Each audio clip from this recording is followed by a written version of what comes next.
Okay, so hi, I'm Tim Andrew Caden, and I'm 17 years old. I live in Woodland. I'm a high school senior, and I identify as a gay, asexual, transgender man. All right, so can you describe how you came to find out all of those aspects of your identity? Um, well, it's kind of hard because I always had this feeling that I didn't like typically fit into the stereotypical definition of a girl. I joined a boys' club when I was about 7 years old at a babysitting club that we had because I just didn't fit in with all the like makeup and dresses and all of that just kind of like didn't fit in. And when I was 14, I went through puberty, of course, gross, but um, I started developing features that I just wished I didn't have. I kept thinking, when am I going to be a boy? When am I going to be a boy? And that just never happened. So I started experimenting when I was in middle school. I first had people use they them pronouns, but that just didn't fit. So I asked one of my friends to use he him pronouns, and she started doing that, and I was just like, boom, there we go. This makes so much more sense. So I kind of just knew. How were your friends about it? Like besides that one friend, were they supportive? Did you tell them? Oh yeah, all of my friends have been extremely supportive, and I'm really thankful for that.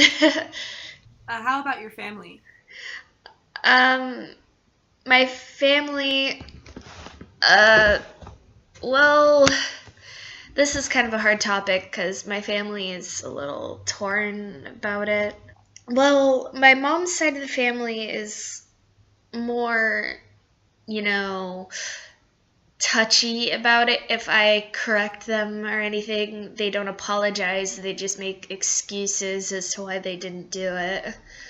And it just, yeah, it sucks. But my dad is like super cool about it. And he apologizes and like totally understands that it hurts when they misgender me. So I'd say my dad's side definitely like takes it better. Do you try or did you try and restrict your expression of your gender identity because of your family? Yes, for a very long time I did because I just didn't feel like I really had a choice. If I did have a choice, it was not like going to be accepted by certain people. I mean, my sister doesn't really accept me. Either that or she really just like hates me. I really have no idea. But yeah, I have. I tried to dress up as a typical female and I just couldn't do it. I was so unhappy. I I can't even begin to describe the feelings that like coursed through my veins when I had to just exist as something I knew that I wasn't. Well, that's pretty relevant to certain aspects of the choirs at our school. So, can you talk about like your experience Yeah. in choir? Yeah. Okay. So for 2 years of my life, I was a Davis High School ATC choral member, and that was painful because the it's it's supposed to be an all girls choir, so I guess they kind of didn't factor in that there will be trans people. Um, so I had to fight tooth and nail to actually be able to wear just a button up shirt and pants in some of the performances. And even then, I had to wear an extremely long dress and a necklace that just made me feel so dysphoric. I wanted to burn all the dresses by the end of the year. And I almost did, but they weren't mine, so I couldn't really do anything to them. But this year, as a Davis High School madrigal, I was finally able to wear a male costume. So, yeah. How about your experience with other people in the choir? Um, okay, let's start with ATC. With ATC, I was a student director last year, so I kind of was trying to run the place, but I didn't do a very good job of it, and I think I made a lot of people afraid of me. Um, a lot of people in that choir actually, they were kind of just drama queens, as some people are, but they really did not accept me. And they like would try and be nice to my face, but behind my back, they definitely would gossip. I know because of some friends of the choir who would tell me that they just didn't really like me. But this year, with Madrigals, I am definitely getting along better with people. They seem a lot more accepting. I have been able to educate some people on my identity, and they understand me more, and that feels like it feels great to finally have people who really understand me. How about people at school just in general, like outside of choir? Um, I guess it depends on which school. I go to a couple different schools.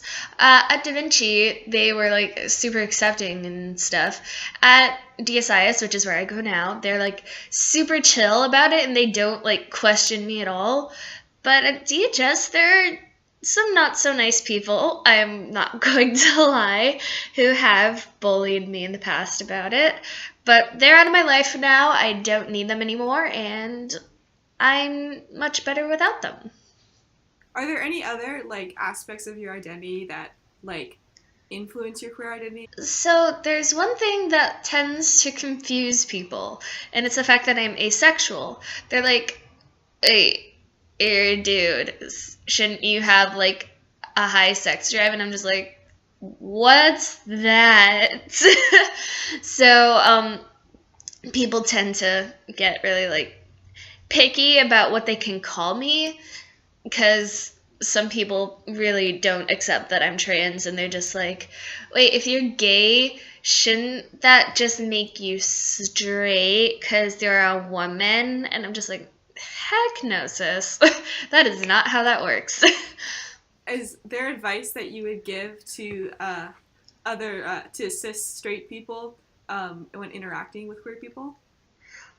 Listen to them. That's kind of what you have to do, really, to anybody, is just listen to who they are, and if they decide to open up to you about who they are, then that's great. And respect that. Just, like, be chill about it. It's nothing you can change. It's really who they are, and that's what makes them, like, who they are. So just listen and be accepting.